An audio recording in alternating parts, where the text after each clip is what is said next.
Para ver una película hoy simplemente prendes la tele, elegís la película y ya. Como mucho tenés que ver un poco en qué servicio la dan, pero eso eventualmente se va a solucionar. Espero. Pero antes tenías que salir de tu casa, caminar hasta el videoclub, discutir media hora con tu familia y rezar que no se hubieran llevado esa que vos querías ver. Y después rebobinar. Porque si no rebobinabas, eras el demonio, eras una persona condenada al noveno círculo del infierno, que es a ese al que van los traidores. Hoy vamos a hablar del VHS y de los templos sagrados donde los conseguías, que eran los videoclubes.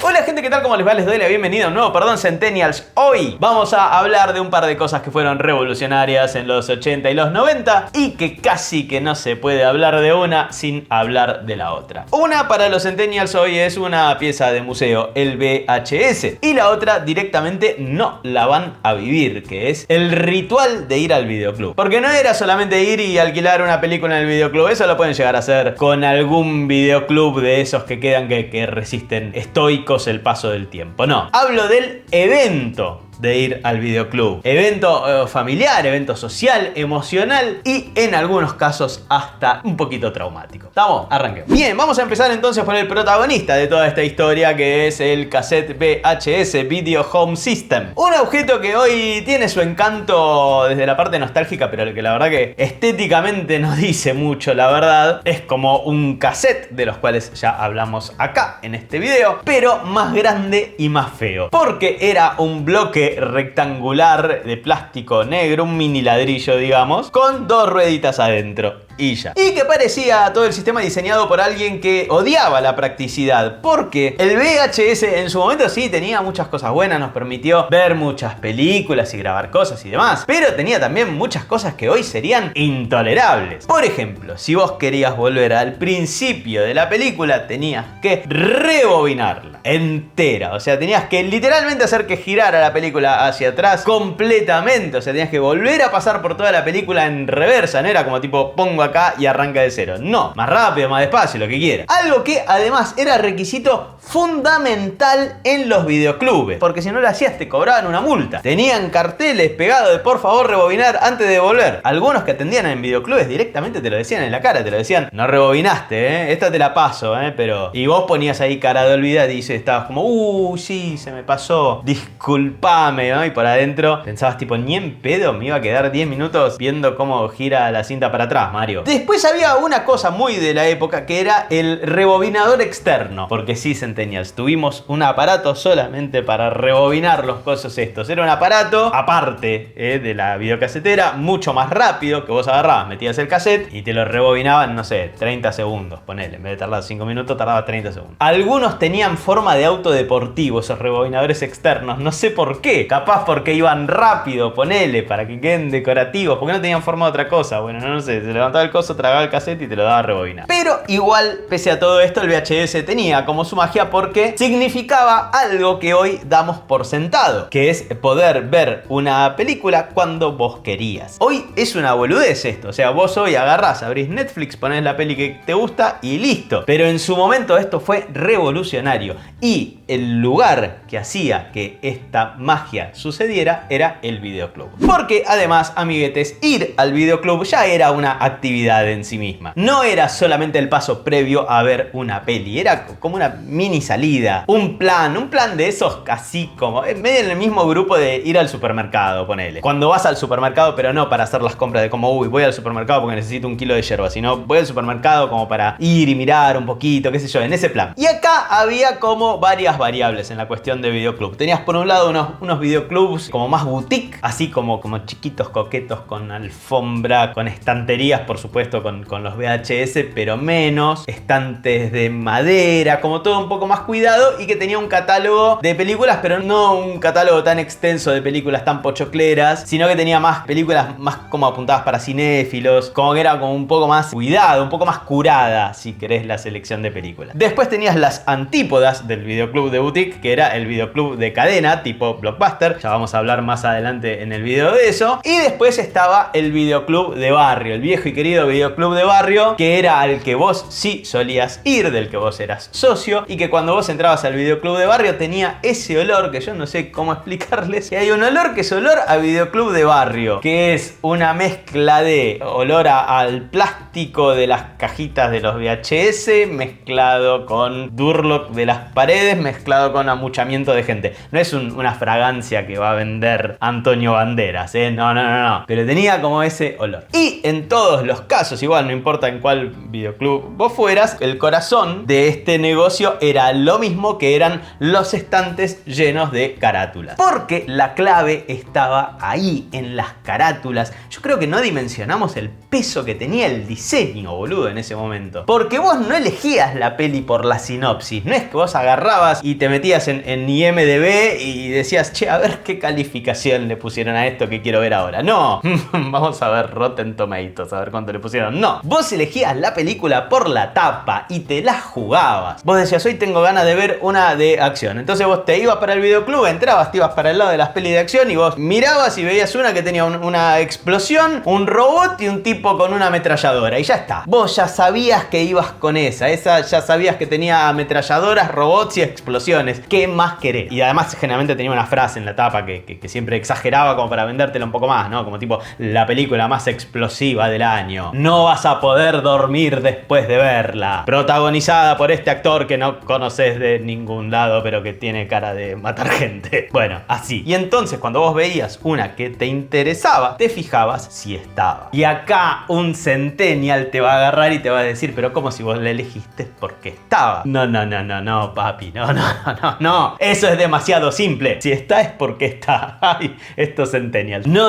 Ahí había todo un tema porque vos podías encontrar la tapa en una estantería, pero no tenía el VHS adentro. No era que vos te agarrabas, te lo llevabas. Vos encontrabas la tapa, estaba vacío. O en algunos lados tenían solamente la carátula. Entonces vos tenías que irte hasta el mostrador para ver si esa que estaba ahí estaba allá. Y podía pasar que el cassette ese no estuviera porque ya los habían alquilado y se habían quedado sin copias de eso. Y entonces, ¿qué hacías ahí? Y dependiendo del videoclub y dependiendo de la época, era como los sistemas para manejarse, para ver si estaba o no estaba, eran distintos. Algunos tenían las copias directamente ahí, otros por ahí tenían un fichero escrito a mano, por supuesto, en donde estaba como tipo, la tiene tal, la tiene no, sí, cuántas copias hay y demás. En otros que por ahí eran un poco más copados, en las mismas carátulas le ponían alquilada o disponible, y entonces vos como que bueno, te ahorraba un trámite. Y después, bueno, más adelante ya empezaron a tenerlo todo en computadora, entonces ahí era todo un poco más fácil el saber si estaba o no estaba, pero bueno, al principio era todo un poco más manual. Y bueno, si había una copia, te agarrabas y te la llevabas, y si no había una copia, a llorar a la llorería. O sea, era un servicio on demand, pero no tan on demand. Y entonces cuando vos encontrabas la que querías y la que querías estaba, o sea que te la podías llevar, en el mostrador agarraban y sacaban tu ficha de socio, tu ficha personal que tenía tu número de socio, que escribían a mano al principio, después cuando venía la computadora con la computadora, y que esa ficha tenía tu nombre, tu dirección, tu teléfono, tu documento, tenían más datos tuyos del videoclub que la FIP. La FIP misma le debería preguntar a los videoclubs, tipo, ¿usted lo conoce a Pablo Molinari? Pablo Molinari, sí, alquiló Duro de Matar, la devolvió sin rebobinar. Pero lo más lindo de todo eran algunos videoclubes que tenían una especie de tarjetita de fidelidad. La tarjetita de fidelidad era un pedacito de cartulina, tenía 10 lugarcitos, y entonces cada vez que vos alquilabas una peli te pegaban un sticker o le metían un sellito, generalmente con tinta azul. Ese sellito, no sé por qué salía mucho la tinta azul, pero salía la tinta azul. Y entonces vos cuando juntabas 10 alquileres te daban una peli gratis. Y entonces el placer que era ir a pedir la peli gratis, porque nosotros, viste que todo lo que es gratis te encanta. Y entonces vos agarrabas y le dabas la tarjeta así, como si le dieras una Visa Black, viste. Le dabas la tarjeta. Tomá, dame todo esto en películas. Y elegir la película también era todo otro tema, porque no era como ahora que en cada servicio de streaming vos tenés un perfil tuyo y entonces el algoritmo va viendo las películas que te gustan y cuáles no, y en base a eso te recomienda películas que considera afines. Y si no, vos podés agarrar y seguir scrolleando hacia abajo hasta el infinito. No. Teníamos un algoritmo nosotros, eso sí, teníamos un algoritmo. El algoritmo era el empleado del videoclub. Ese era el algoritmo. Que te agarraba y te decía, ¿te gusta esta? Mírate esta otra que es del mismo director. Ese era el algoritmo. O si no, directamente te recomendaba según tu historial, viste, agarraba, se fijaba qué películas habías llevado, te decía, mirá, vos siempre llevas de tiros, llévate esta que es de tiros con motos, y ya. Pero bueno, eso era si ibas solo y vos decidías por tu cuenta. El tema era si vos ibas con tu familia, porque ahí el algoritmo medio que se lavaba las manos, viste, como agárrense de los cuernos ustedes y fíjense que lo que llevan a mí no me metan, porque si se metía terminaba cacheteado. Y entonces ahí había presión. Además, vos pensás, con un servicio de streaming, en comparación, el catálogo que tenía un videoclub generalmente era más escaso. Y vos aparte no era que te ibas a quedar 2 horas eligiendo ahí adentro, porque después querías volver a tu casa para ver la peli. Y en toda esa situación y con toda esa presión tenías que resolver el cruce de intereses. Porque vos ahí en ese momento tenías que invocarle a una peli que estuviera en la intersección de los diagramas de Venn de los intereses de cada uno de los integrantes de tu familia. Porque ponele, había uno que quería acción y había el otro que quería comedia romántica y capaz tu hermanito quería dibujitos. Y tu viejo te agarraba y te decía, ah, a mí me da igual, ustedes alquilen la que quieran, pero después no le daba igual y te bochaba las que elegías. Entonces vos tenías a toda la familia ahí frente al estante de novedades, decidiendo cuál de las novedades llevaban y negociando entonces, porque alguien de todos esos iba a salir perjudicado, entonces terminaron negociando como si estuvieran firmando el Tratado de Versalles. Sí, en vez de con la familia o de ir solo, ibas con amigos. Ahí entraba medio a jugar la película polémica, que era alquilar algo que no te dejaban ver en tu casa. Onda una de terror, un thriller erótico, alguna cosa así, que tuviera una tapa que te hubiera dado cosa llevarte para tu casa. Y hablando de cosas polémicas, muchos de los videoclubes, por no decirte la gran mayoría, tenían allá en el fondo un rinconcito prohibido. Era el sector XXX. Era como una partecita medio escondida del videoclub, como si fuera un apéndice del videoclub, un rinconcito, si es que no estaba como en una salita aparte, siempre en el fondo, o sea, nunca estaba como muy expuesto, normalmente como medio cerrado por una cortinita negra, o si no había ninguna cortinita, como dando una vuelta atrás de una pared de Durlock, con un biombo tal vez, o con una puerta así como medio corridita que daba a una salita chiquitita al costado. Como que la abertura lo hacía todo como medio turbio. Nunca había una puerta normal. Siempre una puerta o una cortina o algo así medio turbina. Jamás vi un videoclub que tuviera una puerta normal que diera a otra sala, pero una puerta de esas como comunes. Una corrediza, no. Era como una entrada tenebrosa, ¿viste? Como para darte idea de que vos estabas entrando como una cosa secreta. Y vos sabías, de chico estamos hablando, que existía ese sector, pero vos no podías ni acercarte ahí. Ese territorio era generalmente de señores que iban solos, pasaban así derecho, iban enfilando derecho sin hacer contacto visual con nadie. Estaban ahí adentro un rato y después, así como habían entrado, así se iban, pasaban por el mostrador y se iban para la casa con cara de yo ya tengo lo que vine a buscar, me voy. Tus viejos obviamente no te dejaban ni mirar para ese lado. Te decían tipo, vos seguís buscando por acá, ¿viste? Si veían de hecho que medio te arrimabas, te bloqueaban el paso, se te ponían entre vos y la cortina negra esa que tapaba, te hacían una jugada de básquet. Y vos estabas ahí dando vueltas y sabías de ese rincón y vos todo el tiempo preguntándote qué había ahí adentro. Porque éramos una generación bastante más inocente, la verdad. Entonces vos capaz llegabas medio a ver algo así de refilón y vos veías que las tapas de esos VHS eran distintas. Esas tapas no tenían explosiones, no tenían ametralladoras, tenían solamente gente. Gente en posiciones raras, ¿viste? Como si estuvieran jugando al Twister, pero en una versión muy escueta de ropa. Y con títulos rarísimos también, ¿no? Tipo El Fontanero, su mujer y otras cosas, Bombacha Caliente 2, mucho título parodia, onda Las Tortugas Pinja y nada, cosas así. Películas que claramente no pasaban el test de Bechdel, ¿no? Pero que igual se alquilaban un montón. En silencio, pero se alquilaban un montón.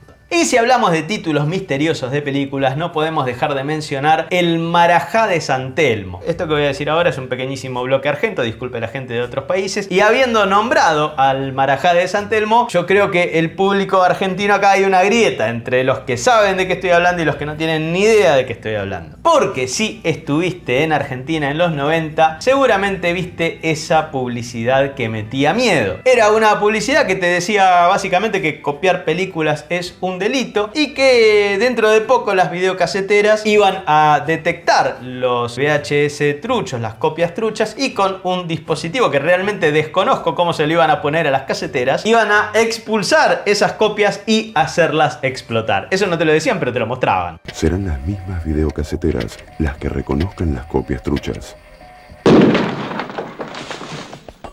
Y todo esto con una música de suspenso y un narrador que vos decías, me va a venir a buscar el FBI, mínimo. Y la supuesta peli que quería meter en la videocasetera el protagonista, que no lo vemos durante toda la publicidad, era justamente El Marajá de San Telmo. Peli que no vio nunca nadie, al menos yo no conozco una sola persona que haya visto esa película, porque esa película no existe. Es un invento que hicieron en su momento para hacer la publicidad, pero que yo supongo que deben haber pedido muchísimo en los videoclubes para ver qué corno era esa película. Y me imagino también la frustración de los empleados de los videoclubes tratando de explicar que esa película no existía. Y para mí, yo te digo, año 2025, si alguien hoy hace una película con ese nombre, que no sé si estará registrado o no, para mí yo creo que le va a ir bien. Tiene un público noventoso que la vería seguro. La campaña de marketing ya la tenés hecha. Muy bien, entonces una vez que ya habías alquilado la película, ahí venía la segunda parte del ritual, que era ver la película. Y vos me estarás diciendo en este momento, qué boludez que es lo que acaba de decir Pablo, esto lo estás haciendo solamente para que el video dure más tiempo y entonces puedas meternos más publicidades. Y yo te voy a decir, no, pero es una gran idea. Porque no era ponerla y ya. No. Eso igual en ninguno de los órdenes de la vida. Porque primero había toda una serie de chequeos que hacer, o capaz no los hacías los chequeos y te mandabas de una a ver si funcionaba, pero si no funcionaba, te vas a tener que volver para atrás y hacer estos chequeos, que no era física cuántica, pero que había que chequear, que era que la videocasetera tuviera todos los cables bien conectados, que el televisor estuviera en canal 3 y que nadie, por algún motivo, hubiera tocado los botones del tracking de la videocasetera. Me cago en el tracking y la madre que lo parió, debe haber sido una de las frases más dichas en los 80 y los 90. Porque si el tracking estaba descalibrado, vos veías la película con una línea horizontal negra que andaba por ahí por la pantalla bailando la Macarena, y generalmente con un par de zonas de la película que medio que se deformaban, como que los chabones te quedaban así y hablaba todo así igual, pero no importa. Pero si estaba todo bien, todo eso estaba todo bien, vos agarrabas, metías el VHS y ahí había un pequeño segundo de suspenso. Había un momento que era ¿arranca o no arranca? ¿Y arranca o no arranca? Y si arranca, ¿está rebobinada esta película? Porque a veces no estaba rebobinada la película. Ver punto 1 de este mismo video. Y si no estaba rebobinada, capaz te clavabas el final de la película en los primeros segundos cuando le dabas play. Una maldad terrible para hacer. Era esa, que era la de dejar el cassette en punta un segundo antes del final revelador de la película y agarrar, meterla así y devolverla al videoclub. Mala persona eso, mala persona también, eso infierno directamente. Y spoilearle el final a algún desprevenido, pues si el videoclub no la rebobinaba en el medio, se la fumaba alguien. Bueno, si no estaba rebobinada la película, aunque no vieras el final de la película, tenías que rebobinar entera para poder volver a verla. O peor, metías el cassette y no pasaba nada. Eso era terrible, ¿viste? Pantalla negra, y ahí tenía que chequear todo lo que te dije antes, ¿viste? Los cables, canal 3. O a veces pasaba que se escuchaba pero no se veía. O la videocasetera directamente se negaba. Había momentos en donde la videocasetera se te revelaba, que era que vos le metías el cassette, se lo tragaba, lo intentaba leer, hacía tipo clic, clic, clic, clic, clic, y te devolvía el cassette. Sin información, sin rechazado. Tipo, yo hoy no trabajo, hoy es mi franco. Deben ser parientes de las impresoras la videocasetera. Bueno, y vos ahí tratando de arreglar eso con tus métodos, que eran como muy rústicos, ¿viste? Soplando los cabezales, agitando el cassette. ¿Qué le ibas a hacer agitando el cassette? No lo sé, capaz destrababas algo, supongo en tu imaginación, lo golpeabas así, pero con cariño, porque se podía romper la mierda. Todos los métodos estaban a dos golpecitos de tambor de ser una brujería, ¿eh? Bueno, y cuando finalmente empezaba a funcionar la videocasetera, ahí empezaba la cuestión, pero no empezaba todavía la película. Antes tenías los trailers de otras películas. Disney hacía mucho de eso, que vos alquilabas un VHS de alguna peli de Disney y te venían los trailers de las otras pelis de Disney. Otras empresas también lo hacían. O si no, te venía la publicidad institucional. Y si estabas en Argentina, eso significaba que te iba a ir perforando el cerebro, tu cerebro millennial lo iba a ir perforando una cosa y se te iba a quedar ahí metida, que es la intro de Gatti Video. La intro de Gatti Video, para la gente que está en otros países y para los centennials también, era una animación muy noventosa que decía Gatti Video en letras así medio como en 3D, unas letras que estaban ahí como flotando en el espacio, ¿viste? Como un Star Wars, pero del subdesarrollo. Y mientras estaban esas letras ahí flotando en el espacio, esto estaba musicalizado por la fanfarria para el hombre común de Copland. Yo sé que siempre quisiste saber este tema porque siempre tuviste ganas de escucharlo entero. Digo yo, no lo sé, capaz que no, pero bueno, me imagino que sí.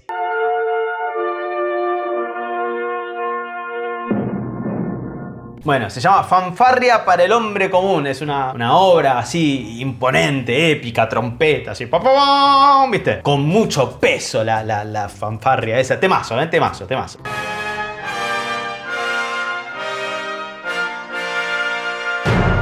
Para mí, la peli, pensado con los ojos de hoy, tendría que arrancar ahí. O sea, Gativideo, pam, pam, pam, listo, atrás tiene que venir la peli. Es como creaste el clima. Se viene la peli, mirá qué grosso esto, boludo. Que estás viendo una película que vos querías ver en tu casa. Estás viviendo el futuro. Pero no arrancaba ahí la peli todavía, porque inmediatamente pegado a la intro de Gativideo venía un disclaimer larguísimo en una pantalla azul con letras blancas, disclaimer que nadie leía, alguna vez lo leía, después además era como tipo, oh, bueno, viene todo esto, pero que básicamente el texto de eso era: no hagas copias de película porque vas a ir preso. Ese es el resumen. Pero acá se ve que a la gente que armó eso le pareció que fue como demasiado tirar esa amenaza con otra música así imponente, porque venían de la música imponente de Gativideos y además a eso le meten un así, como si haces copia vas a ir preso. Alguien dijo, esto es demasiado, y entonces toda esa parte del disclaimer que te dice que si haces copia trucha vas a ir preso está musicalizada con Silhouette de Kenny G, que no tiene un culo que ver ni con lo que se está diciendo ni con lo que venía antes, con la música épica de Gativideo. Es como que cambia el clima completamente.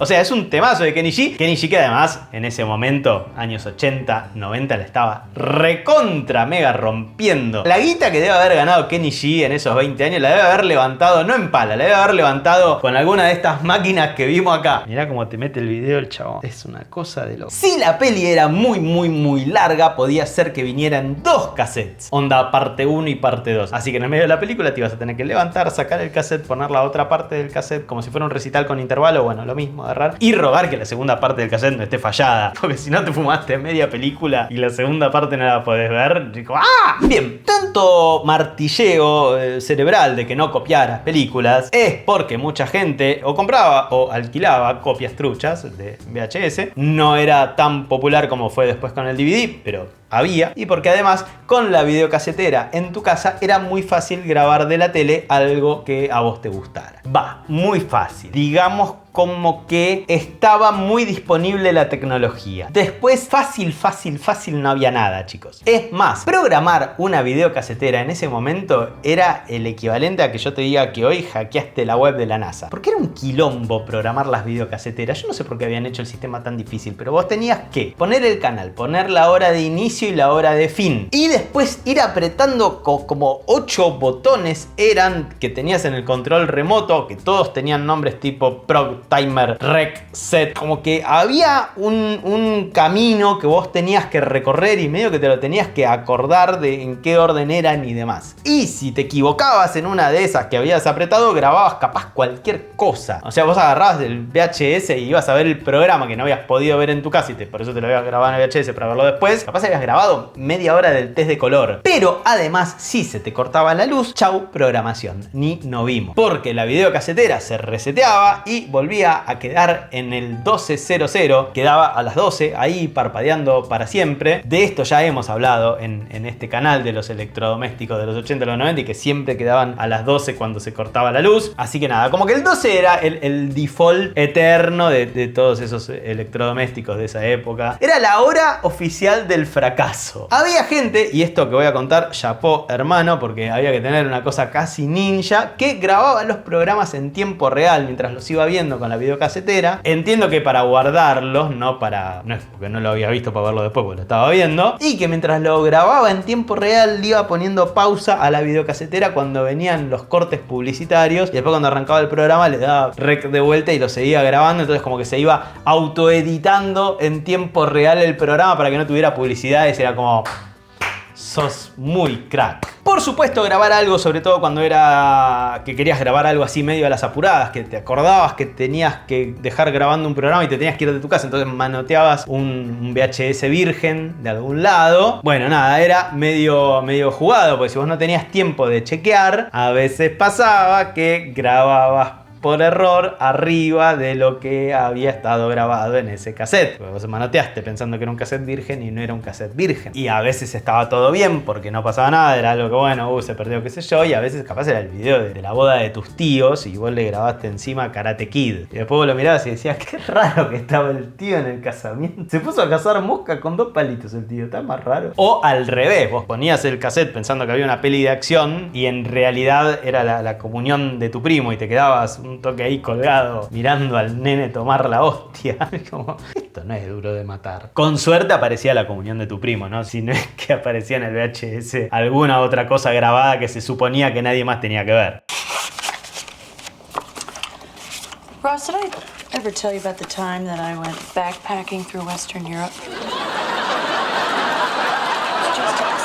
Para evitar estos malentendidos había que ser como bastante prolijo, bastante consistente en rotular los VHS. Obviamente cada vez que grababas algo, sobre todo en los que eran vírgenes, no ibas a estar imprimiendo una carátula, todo un librito para el coso. No, agarrabas y le metías una etiqueta arriba de lo que estaba antes, le escribías con fibrón y ya está. O si no, un pedazo de cinta de pintor y le escribías encima. O si no tenías tanta gana de todo eso, le escribías directamente no borrar como método de seguridad, ¿no? Método de seguridad además muy ineficaz porque eventualmente te lo usaban igual. Y como los VHS, como estamos diciendo, se podían reutilizar también, venían en la parte de ahí de atrás con unas pestañitas, igual que con los cassettes de audio, que ya hemos hablado de ellos aquí, que esas pestañitas determinaban si se podía grabar o no se podía grabar. O sea, si estaban las 2 pestañitas esas de plástico se podía grabar, y si vos querías que el cassette no se pudiera grabar más, las rompías y entonces pasaba a ser un cassette ingrabable. Ingrabable hasta que tuvieras ganas de grabarla encima nuevamente, y entonces como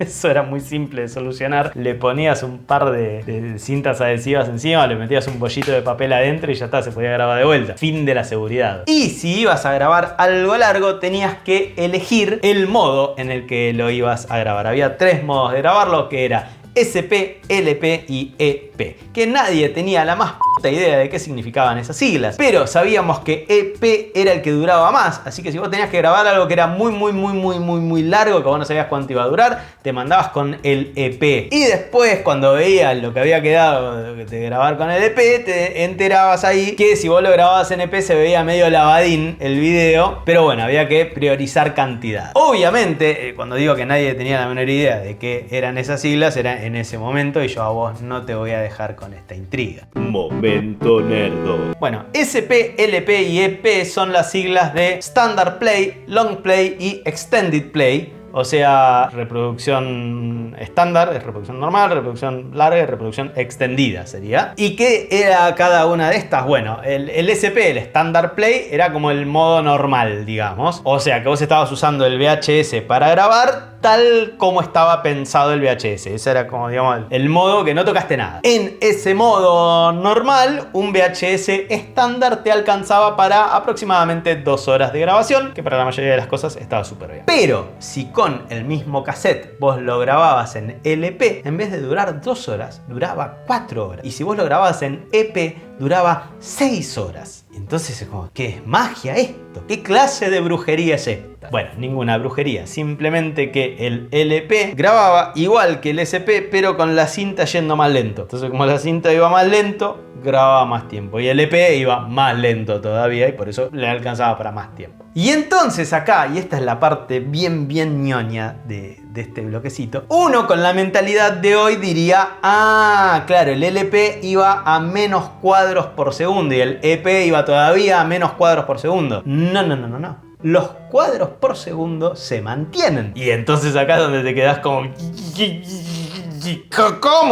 ¿Cómo? Bueno, porque lo que hacía eso era que ponía todo más apretadito, y ese era el problema por el que se veía lavado. Explicación a lo bestia, pero explicación al fin. La cinta VHS se grababa en bandas, como en bloquecitos. O sea, se grababa un bloquecito de video, un bloquecito de audio, un bloquecito de video, un bloquecito de audio, video, audio. Así toda la cinta. Cuando iba en SP, esas bandas de audio y de video no se tocaban entre ellas. O sea, la partecita que grababa de video estaba separada de la que grababa de audio. De hecho, hasta había un espacio de seguridad entre ellas para estar súper seguros de que no se iban a tocar. Cuando vos lo pasabas a LP, la cinta iba más lento. Como la cinta pasaba más lento, entonces capaz para grabar 1 segundo de video, no pasaban grabando, no sé, pongamos 2 centímetros de cinta. Estoy inventando los números de los centímetros, pero imagínate, ¿sí? En vez de pasar 2 centímetros de cinta en 1 segundo, como iba más lento, llegaba a pasar 1,5 centímetros, ponele, ¿sí? Pero la información igual tenía que estar ahí adentro, porque era 1 segundo de video. Entonces, ¿qué hacía la videocasetera? Lo que hacía era esas bandas que tenían ese espacio de seguridad entre ellas, volaba el espacio de seguridad a la mierda y te ponía el audio, video, todo más apretadito, sin el espacio de seguridad. Entonces ahí ya entraban a que la banda de video capaz se podía tocar con la banda de audio, pero en LP todavía zafaba. Cuando vos lo pasabas a EP, en vez de ese 1,5 centímetros, capaz lo que pasaba era 1 centímetro solo. De vuelta, estoy inventando los centímetros, ¿sí? Entonces estaba más apretadito, tenía que estar todo. Y ahí ya no tenía más nada para sacar. Entonces lo que hacía LP era que medio que solapaba un poquito la banda de audio con la banda de video, y como solapaba un poquito la banda de audio con la banda de video, en la parte del video vos tenías solapada un poco de la banda de audio, y por eso es que se veía medio lavadín. De hecho, si vos tenés un VHS grabado en EP, resiste mucho peor el paso del tiempo que si lo tenés grabado en SP. Se deteriora más rápido. Pero como toda gran historia, la del VHS también tuvo su final, un final más o menos anunciado, porque de a poco empezaron a aparecer cosas nuevas y vos ya veías que en algún momento el VHS iba a sucumbir. Al principio fue el DVD. El DVD le pegó un garrotazo tremendo al VHS porque salió el DVD. El DVD venía en un disco que era mucho más chico, que era brillante además, que era como mucho más lindo que el ladrillo negro ese que era el VHS, sin partes móviles, sin partes que se rompieran nada, sin tracking y sobre todo y fundamentalmente sin tener que rebobinar nada. Te dejaba elegir escenas, venía como tenías el menú ese, podías cambiar de idioma, podías activar subtítulos y además de todo esto, de toda la parte tecnológica, no te ocupaba media repisa. DVD hasta lo podías tener en un sobrecito si querías y estaba ahí, casi no ocupaba lugar. Y la imagen, además del DVD, se veía nítida. No te digo que como en el cine, pero en comparación con el VHS era mucho más nítida. Los videoclubes a esto al principio se adaptaron, empezaron a poner DVDs para que la gente los alquile, cambiaron las estanterías, pusieron estanterías adaptadas para los DVDs y carátula de DVDs y todo lo demás. Algunos ya se la vieron venir y empezaron a vender pochoclo, empezaron a vender gaseosa, tenían cualquier cosa con tal de sobrevivir, pero algo igual ya había cambiado un poco en la mentalidad de la gente, porque la experiencia videoclub, que como dijimos hasta recién era medio como un ritual familiar de fin de semana y demás, empezó a parecer más un trámite. Y como si el golpe del DVD no alcanzara, atrás aparecieron la televisión por cable, los canales premium, los canales no premium, pero que te pasaban películas 24 horas, 7 días de la semana, y después internet, y después el streaming, nada, cachetazos por todos lados. Muchos videoclubes cerraron, otros se reconvirtieron, algunos se reconvirtieron en ciber, otros en locutorio, otros en maxi kiosco. De toda esta cosa de desaparición de negocios y en lo que se transformaron y demás, ya hemos hablado acá en este video. Otros bajaron directamente la persiana y pusieron un cartel que decía nos mudamos. Todos sabíamos que no se había mudado a ningún lado, pero una forma digna de despedirse. Y en el medio de todo esto estaba Blockbuster, que Blockbuster fue el símbolo máximo del auge del videoclub y también fue el símbolo máximo de la caída del videoclub. Porque Blockbuster en su momento medio que lo cambió todo. La cuestión videoclub lo hizo masivo, lo hizo ordenado, en cadena, todos los locales casi todos iguales. Vos entrabas y estaba todo, parecía un supermercado de películas, era Blockbuster. Y todo estaba estandarizado, ¿viste? Estaban las estanterías, los colores, las películas, los empleados con uniformes, en todas las sucursales iguales y la ficha del socio. Era el McDonald's de alquilar películas. Tenían promociones, tenían merchandising, todo. Durante un tiempo Blockbuster funcionó, fue una empresa gigante, dominó todo lo que tuviera que ver con alquilar de películas, era como tipo Blockbuster, pero no supo adaptarse. Cuando surgió el streaming, Blockbuster de hecho tuvo la oportunidad de comprar Netflix por $50 millones y dijeron que no, porque ¿quién iba a ver películas por internet? Bueno, Y así Blockbuster, al igual que todos los otros videoclubes, se fue apagando, fue cerrando sucursales, fueron vendiendo todo y hoy solamente les queda una. Hay un solo Blockbuster que sobrevive en el planeta, que está en la ciudad de Bend, en Oregon, en Estados Unidos, que nada, todavía sigue abierta y que funciona más como un santuario casi, es como un museo viviente. Onda, la gente va a sacarse fotos a ese Blockbuster, alquila películas que ya las tiene en la casa, pero no importa porque la gente no va tanto a alquilar una peli, sino que va a recordar de cuando alquilaba una peli. Porque un poco eso es lo que hacen los lugares con historia, lo que hacen es te devuelven un pedacito de tu vida. Si no crees en la ironía de la vida, en que esta vida que vivimos es súper irónica, en 2022 se estrenó una serie, una comedia, es solamente una temporada, no le debe haber ido muy bien, que se llama Blockbuster, que transcurre justamente en este último Blockbuster que sobrevive y que la podés ver en Netflix. Así que el VHS fue eso, fue un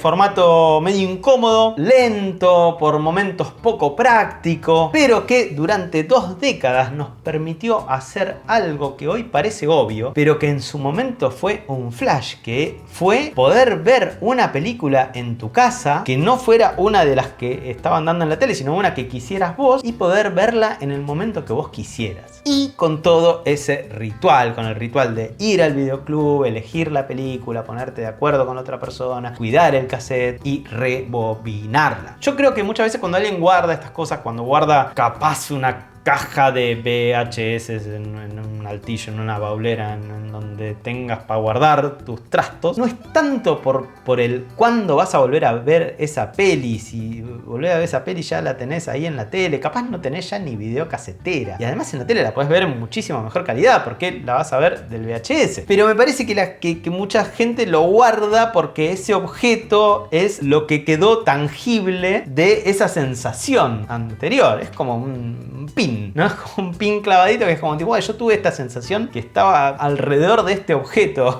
estéticamente debatible, pero objeto al fin, y me trae esos recuerdos. No es como nada, es como una mezcla de nostalgia, de ternura y de miedo. De miedo de no haber devuelto Robocop 2 en 1994 y que todavía te sigan cobrando los intereses. Y así se va entonces Perdón Centennials sobre el VHS, los videoclubes, Blockbuster y un poquito de todo lo demás. Espero que les haya gustado. Si te copó, déjate un like, déjate un comentario, pasar el video a alguna persona que creas que le puede llegar a gustar. Si todavía no lo hiciste, suscríbete al canal. Cualquiera de esas cosas que hagas, que son todas gratis para vos, a mí me ayudan un montón. Y además de ayudarme a que el canal crezca, me da una satisfacción interna de como tipo, che, loco, esto que yo hice le gustó a otra persona. Y así no me siento como un loco hablándole a la cámara solo. Estoy solo en casa, cerré todo para que quede la luz. Debo decir, bueno, Pablo tiene alguna cosa mental que le habla solo a una cámara. No, la justificación de esto es porque otra persona lo ve y diga, che, qué bueno. Ahí es donde se cierra el círculo. Si tenés 2 minutitos más, mirate alguno de los 2 videos que vienen ahora al final. Perdón, me estoy riendo porque no sé si es el cierre más apropiado para un video de YouTube. Como que yo entiendo que si lees las normas de YouTube o las recomendaciones en algún lugar, no debe decir, haz este tipo de cierre, pero bueno,